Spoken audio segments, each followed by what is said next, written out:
SBT Rio, manhã. Oferecimento. Café é Evoluto. É bem melhor. Pede Evoluto.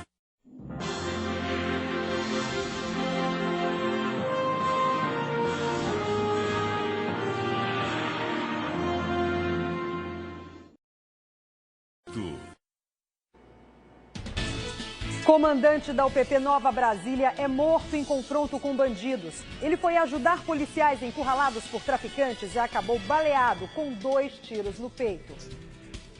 E logo depois do crime, uma operação foi montada para prender os assassinos. Daniel Penafirme está ao vivo na região e tem os detalhes. Daniel. Liane, agora pela manhã a situação é de aparente tranquilidade aqui nas cercanias do Complexo do Alemão, mas a polícia ainda faz buscas no interior da Nova Brasília para localizar os assassinos.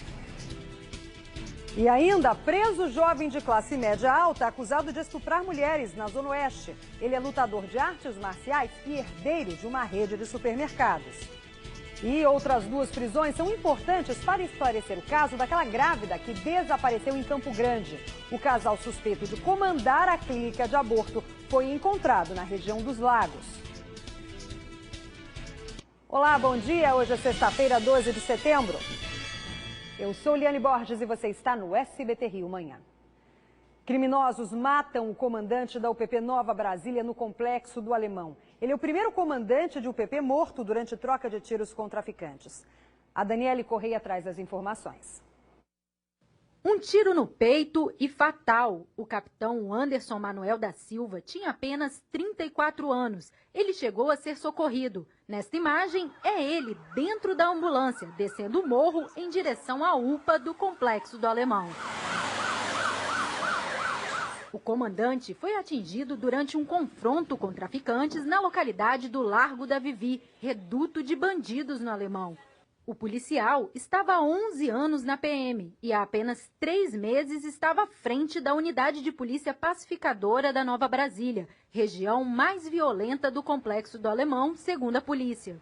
A perícia foi feita ainda à noite no local. A todo instante, viaturas da PM entravam no Alemão para reforçar a segurança. A nossa equipe ficou durante toda a madrugada no entorno das favelas. Nesse momento, o BOPE faz buscas pela região para tentar localizar os atiradores. Blitz como esta estão acontecendo nas entradas da comunidade. A gente está aqui na Avenida Itararé e, por enquanto, a situação é tranquila. Motoristas e motociclistas estão sendo parados e documentos e veículos revistados. Chegamos, tem que ser revistado, porque eu nunca vi isso. É mesmo. Eu nunca vi isso aqui do trabalho que está chegando. Revistando, isso não pode revistar, não. Eles são trabalhadores. Agora, se fosse clandestina, ninguém ia fazer isso. Há 2 meses, os confrontos no Complexo do Alemão são constantes. Essa não é a primeira baixa em comandos de UPPs. Em março, o subcomandante da UPP Vila Cruzeiro, Complexo da Penha, Leidson Acácio Alves Silva, de 27 anos, morreu ao ser baleado na testa durante um patrulhamento no Parque Proletário.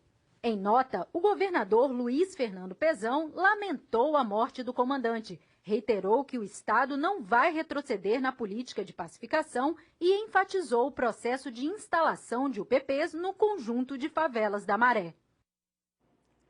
O doutor Carlos Augusto Nogueira já está aqui comigo no estúdio para comentar mais esse episódio de morte, de conflito no Complexo do Alemão. Mas antes nós vamos direto com Daniel Penafirme, que está lá nesse momento e traz os detalhes agora. Bom dia, Daniel. Muito bom dia, Eliane. No momento, a situação é de relativa tranquilidade nas proximidades do Complexo do Alemão. Nós estamos aqui na Itararé, onde a todo momento passam viaturas da Polícia Militar, mas o que a gente consegue observar nesse momento é que as viaturas levam os policiais do novo turno que se inicia agora pela manhã para o interior das comunidades, Nova Brasília, né, a Grota, o Alemão também, enfim, não há, pelo menos nessa região aqui onde nós estamos, nenhum reforço específico no policiamento, embora a gente saiba que esse policiamento está reforçado no interior lá da Nova Brasília e das demais comunidades que compõem o conjunto de favelas do Alemão. Os policiais permanecem fazendo buscas aí para tentar localizar os assassinos do comandante. E a informação que a gente tem, que chegou inclusive pelo WhatsApp do SBT Rio, por meio de várias pessoas que que colaboram aí com o nosso trabalho no interior do Complexo do Alemão, é de que o policial, o comandante, foi ajudar alguns de seus homens que estavam encurralados no tiroteio com o traficante. E na pressa de sair da unidade logo, sair da base logo, para ajudar os seus companheiros, melhor dizendo, os seus comandados, o comandante teria, essa informação ainda não é confirmada pela polícia, mas a informação que nós temos no momento, o comandante nessa pressa teria não teria colocado o colete à prova de balas. E isso teria sido fundamental, teria sido uma das principais causas aí da morte, já que o comandante foi atingido por pelo menos 2 tiros no peito de pistola calibre 9mm. As informações ainda precisam ser confirmadas pela Polícia Militar, mas o fato é que as buscas acontecem a todo momento e por todas as vielas, principalmente na Nova Brasília, nas proximidades do Largo da Vivi, que é uma região marcada por muitos conflitos, mesmo após a pacificação. Eu mesmo já fui cobrir tiroteio no Largo da Vivi 2 vezes após a instalação da unidade de polícia pacificadora por lá. É uma situação, portanto, uma área bem crítica, Eliane. É muito difícil, realmente, uma incursão policial ali. Agora, o fato do policial não estar com colete, claro que complica a situação, né? Ele poderia ter sobrevivido se estivesse. Mas é aquilo, né? Às vezes o policial sai correndo para ajudar os colegas que estão encurralados. Eu quero saber, inclusive, do Dr. Carlos Augusto Nogueira, como é que fica esse procedimento? São questões de segurança que o policial, principalmente um comandante, tem que se preocupar. Mas, às vezes, na prática, naquela correria, você acaba não usando mesmo o colete, não é? Bom dia, Eliane. Bom dia a todos. A prática, o costume policial faz com que você, às vezes, não coloque o colete. Agora, Eliane, eu sempre falo que ali no Complexo do Alemão ainda é território inimigo. Por quê? Porque traficantes tentam permanecer no local, principalmente torcendo para acabar com a UPP. Então, se é um local ainda de inimigo, a progressão tem que ser com segurança. Você não pode escutar um tiroteio e sair correndo para ver onde estão os tiros, para pegar os criminosos, porque você pode até cair numa emboscada. Olha, vende ali, leva uma carguinha para ali de cocaína, dá 2 tiros para o alto, o policial sai correndo para aquele local e aí, de repente, numa viela, o rapaz já está te esperando lá para te dar um tiro. Em relação às revistas, doutor Carlos, na reportagem que veio há pouco da Daniele, algumas pessoas reclamavam que estavam sendo revistadas pela polícia, mas é uma estratégia mesmo de segurança, não tem como se recusar, né? Eu acho que tem que ser com respeito. O senhor concorda com isso? Com certeza. Aparentemente foi com respeito, tanto que ela permaneceu sentada no veículo, estava com os pertences dela ainda consigo. A lei permite que nós revistemos aqueles que nós tenhamos fundadas suspeitas. Pelo amor de Deus, morreu uma pessoa, ela não desejar ser revistada após o falecimento de um oficial, aí é demais, né, Eliane? Então isso acontece mesmo. Daniel, diga. Olha, eu queria fazer uma pergunta para o doutor Carlos, desculpa aí a intromissão no debate, mas é o seguinte, doutor Carlos Augusto, o Largo da Vivi é onde fica a sede da Unidade de Polícia Pacificadora da Nova Brasília. É uma praça relativamente grande com 5 ruas próximas, então é uma praça que faz esquina, digamos assim, com 5 ruas. E é sempre de uma dessas ruas que vêm os bandidos para atacar a base da UPP que fica ali. Não seria uma forma de acabar com a violência ali na região, colocar de repente um policial em cada esquina dessas 5 ruas ali? Será que essa medida simples não poderia ter evitado mais esse ataque ao UPP? O senhor tem conhecimento de como é que funciona a coisa ali, doutor? Daniel, eu concordo com você. Eu acho que o perímetro onde está baseada a UPP deve ser resguardado. É por isso que, às vezes, algumas UPPs são atacadas. Tem que fazer um revezamento e policiar, principalmente aonde é o quartel-general, entre aspas, onde é a base dos policiais militares. Isso não vem acontecendo. E vamos mudar de assunto, outro caso de polícia. Policiais prenderam 2 suspeitos de comandar aquela clínica de aborto que pode ter relação com o desaparecimento de uma grávida lá em Campo Grande. A Rosemary Ferreira e o ex-marido dela confirmaram que a jovem fez o aborto e teve complicações no procedimento. Quem conta é o Léo Santana. Rosemary Aparecida Ferreira, a Rose, foi presa em Angra dos Reis. O ex-marido, o policial Edilson dos Santos, na zona norte do Rio. Contra eles havia um mandado de prisão pela prática de aborto expedido no ano passado. Na delegacia, Rose admitiu ter participado do aborto em Jandira Madalena dos Santos, apenas como intermediária. A Rosemary, ela confirmou o aborto, negou a participação em morte ou desaparecimento da vítima. Segundo o delegado, Rose era chefe de uma quadrilha. A responsabilidade dela era contratar o serviço e depois pagar a equipe, que nem sempre era a mesma. No depoimento, o auxiliar de enfermagem disse que Jandira foi a última, entre 8 grávidas, a ser atendida em uma clínica improvisada numa casa de um condomínio na Zona Oeste. e que teria ocorrido um problema no procedimento. Ela efetuou o pagamento de toda a sua equipe e, segundo ela, se retirou do local. Posteriormente, ela ficou sabendo, por uma comparsa, que eu não vou citar o nome agora, que ocorreu um problema, só que a sua comparsa não entrou em detalhes. Jandira está desaparecida há 17 dias. Grávida de 4 meses, a moça foi vista pela última vez pelo ex-marido neste terminal rodoviário em Campo Grande, na zona oeste da cidade. Daqui ela teria seguido com outras 2 jovens em um carro até a clínica de aborto, que agora está fechada. Rose seria responsável pela marcação dos procedimentos. Na época, Jandira trocou mensagens pela internet com o ex-marido. Ela escreveu: "Amor, mandaram eu desligar o telefone. Tô em pânico. Ore por mim." A pedido da polícia, a mãe da jovem fez um exame de DNA. O material genético vai ser usado para identificar se um corpo carbonizado encontrado em Pedra de Guaratiba dentro de um carro é o de Jandira. O resultado deve sair em até 30 dias. A mãe de Jandira não comentou as prisões. O advogado de Rosemary afirmou que vai entrar com o pedido de habeas corpus no Supremo Tribunal Federal. A auxiliar de enfermagem já foi indiciada 4 vezes pela prática de aborto e teve 2 passagens pelo sistema prisional. O Conselho Regional de Enfermagem também abriu um processo administrativo e pode cassar o registro profissional dela.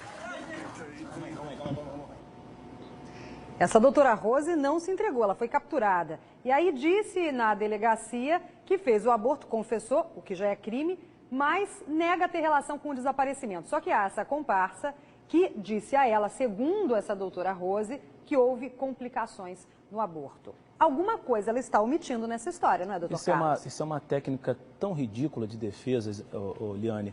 Você confessa os fatos notórios e coloca para a autoridade policial investigar os fatos ainda obscuros. Vamos lá, confessou o aborto porque acharam cartão, há testemunhas de que ela esteve no local, etc. E nega o suposto falecimento, a suposta morte da pessoa, porque ainda é obscura, ainda está sendo investigada. Isso é uma tática de defesa que as pessoas usam quando estão, assim, com alguma parte do crime já desvendada. E como é que alguém, sabendo que uma mulher está desaparecida e que fez o aborto e ela passou mal, não vai procurar saber o que aconteceu? Né? Isso fica óbvio. Mas a defesa vai apresentar aí os seus argumentos. Vamos agora saber e esperar esse resultado do exame de DNA, porque a partir daí, se foi confirmado que o corpo é realmente da Jandira, a polícia terá novas evidências para incriminar também esses 2 aí que foram presos. E a polícia prendeu também um dos criminosos mais procurados do estado. Deixa eu ver. Renan Menezes de Souza, de 22 anos, se entregou ontem ao Fórum Regional de Jacarepaguá. Ele é suspeito de ter estuprado pelo menos 5 mulheres. O Renan, ele reafirma a inocência dele, apesar de todas as provas serem contundentes da prática do crime de estupro, tanto no procedimento da DEAN Jacarepaguá quanto no procedimento da DEAN Oeste. As provas são tão contundentes que ele possui 2 mandados de prisão, um para cada investigação. Filho do dono de uma rede de supermercados, o lutador teve a prisão preventiva decretada no dia 29 de julho e era considerado foragido da justiça. Ele fez exame de corpo de delito e depois foi levado para uma penitenciária onde vai aguardar a próxima audiência, marcada para o dia 25. Só esclarecendo, esse não é um dos criminosos mais procurados do estado, mas era um acusado de estupros, sim, que a polícia estava procurando, porque vários crimes teriam sido cometidos também na região da Zona Oeste. E como a Daniele mostrou na reportagem, ele é filho do dono de uma rede de supermercados, portanto, herdeiro de todo o patrimônio, classe média alta, e várias mulheres o denunciaram. A gente já chegou a falar aqui sobre o caso, inclusive ele lutava artes marciais, não é, doutor? É verdade, Eliane, eu vou ousar discordar em parte de você, porque, assim, esse tipo de prisão é muito emblemático. A pessoa que é mais humilde, que é mais simples, pensa que esse tipo de gente nunca vai ser preso. E o fim da pena, um dos fins da pena é a prevenção, que é a prevenção geral para que todos olhem, fulano foi preso, não vou cometer crimes. E a prevenção especial em relação a ele, não vou mais cometer crimes porque eu me dei mal. Então, um dos fins da pena, que é a prevenção, foi totalmente cumprido. Eu acho que esse tipo de prisão ele não fomenta, ele não tira a credibilidade do Poder Judiciário, da polícia. Isso é muito bom, Liane. Isso foi noticiado vários dias aqui e as pessoas tinham a certeza de que ele tinha fugido do país. Eu falo assim, ele não fugiu. Nós temos informações de que ele não fugiu do país. Muito legal. Eu entendi o contexto, não é um dos mais procurados, mas é muito emblemático. Sem dúvida, sem dúvida. O senhor não discordou de mim em nenhum aspecto. Na verdade, eu concordo em gênero, número e grau. Ele era, sim, procurado pela polícia, não um dos mais procurados, já que há outros chefões do tráfico e tudo mais que estão na lista, né, no topo do ranking. Mas, certamente, para as mulheres, todas elas queriam a prisão dele. E aí ele foi lá e se apresentou durante uma audiência. Uma estratégia também de defesa, né, doutor? É verdade. A pessoa normalmente que foge, fica foragida, ele espera passar um pouco os efeitos da mídia, isso tudo para conseguir um habeas corpus, alguma soltura, enfim, isso é uma tática de defesa, Liane. E depois se apresenta para quê? Pois se ele se apresentou uma vez, ele vai se apresentar de novo. Vamos deixar ele responder em liberdade. Mas ele estava foragido.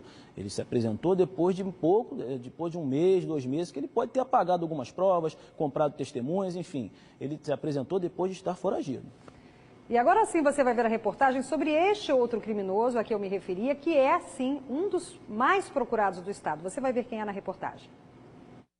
Daniel Francisco da Silva, o Dani do Jacarezinho, faz parte de uma das principais organizações criminosas aqui do Rio, o Comando Vermelho. Ele ficou 21 anos preso por tráfico de drogas, sequestro, roubo e formação de quadrilha. Em 1988, o criminoso tentou resgatar o traficante meio quilo de dentro do presídio Frei Caneca usando um helicóptero. E o Ministério Público denunciou... A gente vai para essa reportagem. Antes dela, vamos falar sobre aquele caso que ontem nós comentamos aqui, daquele pai de família que reagiu a um assalto e conseguiu salvar os parentes lá na Avenida Brasil. O repórter Fred Justo conversou com a vítima, ele é um herói, né? Desarmou um dos criminosos, atirou contra os 2 bandidos e aí a mulher e a filha também escaparam e conseguiram pedir ajuda para a polícia. Vamos ver na reportagem do Fred Justo.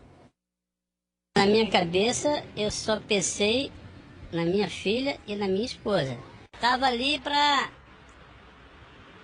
morrer pelos meus filhos. O relato é de um pai que agiu com muita coragem para salvar a filha e a esposa. Na última quarta-feira, eles foram vítimas de um sequestro relâmpago.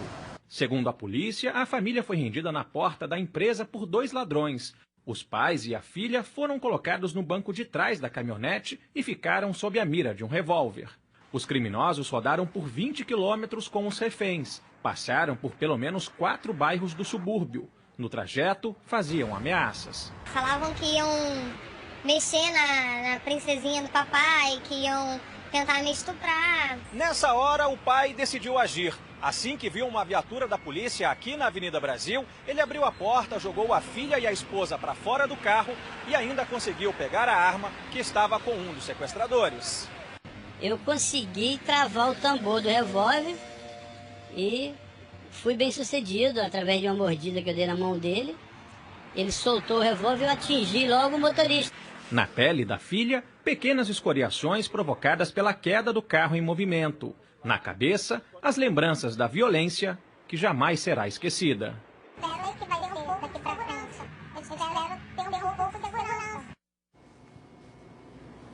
Olha, ontem eu já falei aqui, doutor Carlos concorda comigo, hoje nós estamos concordando em quase tudo, né? Às vezes a gente discorda. Mas a questão é que foi legítima defesa, porque ele estava numa situação com a família que ou a filha poderia ser estuprada ou eles todos mortos, então aquela reação inesperada de tentar morder. Agora, o que eu estou tentando entender é como é que ele fez isso. Diz ele, Liliane, que pulou sobre um dos agressores e segurou o tambor do revólver. O revólver tem um tamborzinho que, se você segurar, ele não dispara. Ele não faz o giro para entrar uma nova munição, então ele não dispara. Agora, Liane, o que eu aconselho às pessoas, e eu falei aqui ontem e não queria ser mal interpretado, é que para não reagir. Ele reagiu porque ele viu uma posição muito confortável, agiu com calma e se deu muito bem. Graças a Deus, eu torço que todos se deem bem. Só que, estatisticamente, por isso que eu falo para não reagir, de 400 pessoas, 500 pessoas que reagem, uma só se dá bem. Então eu não posso chegar, eu tenho que trabalhar com números. Eu não posso chegar e falar, reajam sim aos assaltos, não deixem. E essa história que causa um terror psicológico na gente, inimaginável, de falar que vai estuprar sua filha, etc. Eu sei porque eu tenho filhas, isso causa um terror danado. Isso é uma tática do marginal para você fazer o que você quer, para ele fazer o que o marginal quer. É tipo parar no banco 24 horas, pegar dinheiro, ou dar um relógio, dizer onde tem algum pertence valioso. Então isso tudo faz parte de uma tática que na gíria policial ele está plantando terror no rapaz, o rapaz fazer o que ele quer. Provavelmente eles iriam circular com as vítimas durante a noite toda e durante o dia é que eles iriam cometer o assalto, já que durante a noite nos caixas eletrônicos você só pode tirar uma quantia. Era essa a estratégia deles? Porque Cativeiro, por exemplo, foram vários locais que eles passaram e não permaneceram em nenhuma das favelas. É quando você permanece com a vítima mais tempo, a vítima por mais tempo tenta dissuadir você daquela imagem de você matar, de você estuprar. Então ele devia estar mais tempo para quê? Para oferecer mais coisas. São coisas, às vezes, até falta de experiência, Eliane, porque quanto mais tempo você permanece com a vítima, mais chance de você ser capturado. E o Ministério Público denunciou 4 homens que participaram da agressão a 3 adolescentes no aterro do Flamengo. Lembra desse caso? Foi no dia 31 de janeiro. Na ocasião, um deles chegou a ser amarrado a um poste na Avenida Oswaldo Cruz. Novamente, o Daniel Penafirme traz as informações sobre isso. Diga, Daniel. Pois é, Eliane, a denúncia foi feita pela 5ª Promotoria de Investigação Penal, né? E o documento foi encaminhado, o documento com a denúncia, à 36ª Vara Criminal da capital. Pela denúncia, os quatro jovens, né, que acusados de agredir e amarrar esse rapaz num poste lá na Zona Sul do Rio de Janeiro, que causou aí muita repercussão, inclusive repercussão internacional. Enfim, eles foram denunciados pelos crimes de cárcere privado, lesão corporal e formação de quadrilha. Além de denunciar os 4 homens, o Ministério Público pediu também a prisão preventiva do grupo. Liane. Tá ok, Daniel. Ninguém está falando aqui que o rapaz que foi amarrado a um poste não é bonzinho e talvez não merecesse uma punição, mas a gente já comentou isso aqui, a punição não pode ser nas mãos de pessoas, tem que ser na mão da justiça, né? Nas leis que existem no nosso país. O que diferencia nós dessas pessoas justamente agir de acordo com o direito, de agir de acordo com a lei. Eu não vou dizer para vocês que no começo da minha carreira eu não tinha vontade de fazer determinadas coisas, mas nós somos técnicos, Liane. Nós somos pessoas de bem. Aqueles rapazes representam a sociedade e eles têm que agir de acordo com o direito. Senão, não adianta mais nada, acaba o Estado democrático e vai todo mundo fazer justiça pelas próprias mãos. E veja só essa agora. Juízes e desembargadores aqui do Rio querem receber auxílio educação para bancar os estudos dos filhos e dos dependentes. Sabe qual é o valor? Veja na reportagem do Daniel. O projeto que estabelece o auxílio educação para juízes e desembargadores foi enviado pelo órgão especial do Tribunal de Justiça à Assembleia Legislativa. Apelidado de Bolsa Toga, o benefício vai ser de R$ 7.250 por mês para bancar os estudos dos filhos e dependentes dos magistrados. A proposta é polêmica e não foi bem recebida por boa parte da população. Acho isso um absurdo. A total falta de respeito com a população. Sem necessidade alguma, né? Visto que ele já tem todo o recurso necessário para dar uma educação de qualidade dos filhos dele, é mais justo pegar esse dinheiro e redirecionar a classe que realmente merece. Não há necessidade, já ganho bem, né? Já está muito bom. Hoje, um juiz recebe cerca de R$ 30 mil brutos por mês. Para se ter uma ideia, no mês de maio, o menor valor pago a um magistrado aqui no Rio de Janeiro foi superior a R$ 20 mil, bem acima da média salarial nacional, que é de R$ 1.943. Mesmo assim, para muitos deles, ainda é pouco. O juiz ganha muito pouco, né? A responsabilidade social, a responsabilidade nas decisões dos magistrados exige um salário melhor. Nós estamos há mais de 12 anos com os nossos salários defasados. Em razão dessa defasagem salarial, nós acabamos inventando penduricalhos assim chamados, como auxílio alimentação, auxílio moradia, bolsa de estudos. E isso é uma imoralidade. Que isso? O que acontece é que existe um patamar constitucional para o salário dos desembargadores, dos juízes. E aí, como o doutor Ciro Darlan explicou, eles tentam artimanhas para aumentar o salário. Mas a questão é, necessitam realmente, precisam desse aumento de salário? R$ 30 mil por mês já não é suficiente? Mais do que suficiente? Eu quero saber com o Daniel Penafirme, porque não são só os juízes e desembargadores que estão tentando esse benefício. Parece, inclusive, que já há autoridades com esse direito, não é, Daniel? Liane, na verdade, essa reivindicação dos juízes acontece porque os promotores e procuradores de justiça, desde maio, já recebem esse auxílio educação. A lei foi aprovada na LERJ e sancionada pelo governador Luiz Fernando Pezão. Só que tem um pequeno detalhe, né? O auxílio educação que os promotores e procuradores recebem é de R$ 906 por mês por dependente, limitado a 3 filhos ou dependentes aí no caso. Valor bem abaixo dos R$ 7.250 que os juízes estão aí pleiteando receber. E o detalhe é que já há uma mobilização popular na internet por meio de um abaixo-assinado eletrônico para que os deputados não aprovem essa medida tão polêmica, Liane.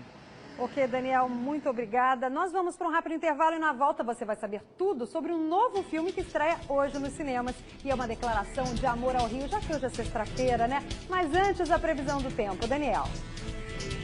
Vamos lá, a previsão do tempo para hoje no Rio e Grande Rio é de céu parcialmente nublado, com algumas nuvens, principalmente durante a tarde. A temperatura varia entre a mínima de 17 e a máxima de 31 graus. E a previsão é de tempo bom no fim de semana. Amanhã a temperatura deve chegar a 32 e no domingo a 35 graus. Vai dar praia. Vamos a um rápido intervalo, já voltamos com outras notícias aqui no SBT Rio Manhã.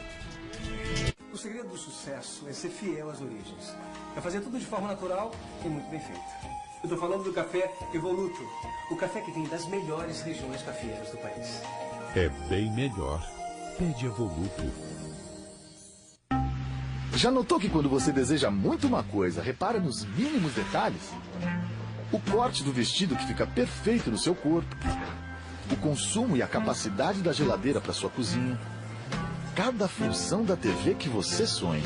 Mas uma coisa, talvez você não repare, e tá bem ali, no seu extrato. Você tem crédito disponível no Banco do Brasil. É só consultar o extrato que o valor tá lá, para você usar como quiser. Precisou? Tá na mão. Banco do Brasil. Bom para todos. Atenção, consumidor. Neste sábado, em todas as lojas Ricardo Eletro, você terá acesso a um subsídio extraordinário da indústria de celulares. Algo jamais registrado no varejo. É oportunidade inédita que você vai conhecer esta noite. Ricardo Eletro. Votar parece ser muito simples, fácil e seguro. E é mesmo, dá para fazer em poucos segundos. Mas você não imagina o trabalho que existe por trás disso. Em todos os 5.570 municípios do país, são instaladas cerca de 530 mil urnas eletrônicas. São 3.222 juízes eleitorais trabalhando o tempo todo. O Brasil foi o primeiro país do mundo a ter eleições realizadas pela Justiça Eleitoral, um poder isento que garante a democracia. São também mais de 2 milhões de mesários. É mais gente do que a população de muitas cidades do mundo. Os votos dos quase 143 milhões de eleitores são apurados e o resultado é divulgado em questão de horas.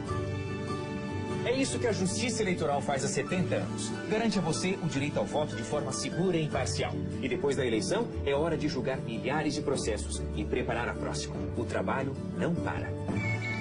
TSE, Justiça Eleitoral. SBT Rio, manhã. Oferecimento. Café é Evoluto. É bem melhor. Pede Evoluto.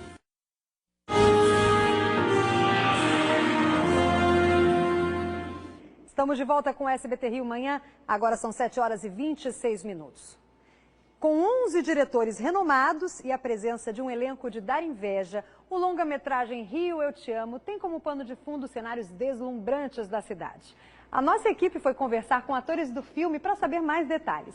Branca Salgueiro. O Rio de Janeiro continua lindo. O amor está no ar. A cidade maravilhosa, vai ser sempre a cidade maravilhosa e a campeã. O melhor do Rio também é o carioca, né? Tem o seu jeitinho.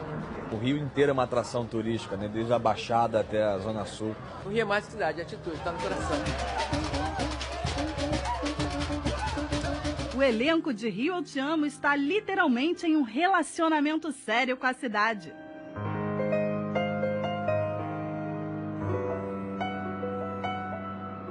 O filme é o terceiro de uma série que homenageia cidades famosas do mundo. Paris e Nova York tiveram seu momento de fama nas telonas. Agora é a vez do Rio. São ao todo 10 histórias de amor encenadas em diversos pontos turísticos da cidade. Para cada diretor, um cantinho especial serviu como pano de fundo. Carlos Saldanha, conhecido pelas animações Rio e Rio 2, deu vida aos personagens de Rodrigo Santoro e Bruna Lensmayer, em pleno Teatro Municipal. Perdidamente.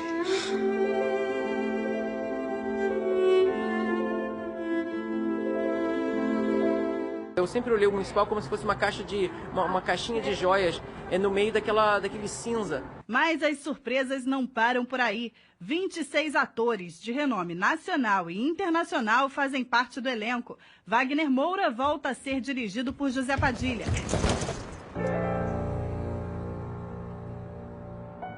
Já Fernanda Montenegro interpreta uma mendiga que prefere morar na rua a ir para casa com o neto. Eu gosto da rua, desta cidade. A Princesinha do Mar não ficou de fora do longa. As esculturas de areia da praia ganharam uma inspiração diferente no filme. Que parte do seu corpo inspira esse artista? Pois é, gente, vocês podem pensar de tudo, mas o que chama a atenção são os meus pés. É, parece que não dá para perder essa boa. Assisti mais de 2 vezes, assim. Vou assistir mais uma vez hoje à noite, mais uma vez amanhã. Eu vou ser um eu coruja de mim mesmo. Venham assistir Rio Te Amo, imperdível. Vem conhecer um pouco mais da nossa cidade maravilhosa. Valeu.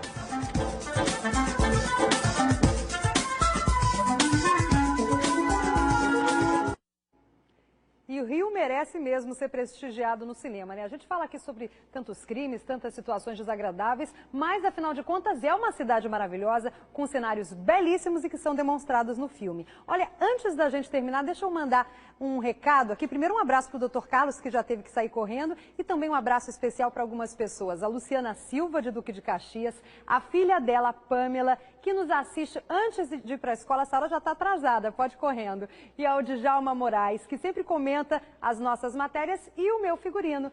Gente, eu fico por aqui. Uma ótima sexta-feira para todos. Tchau, tchau.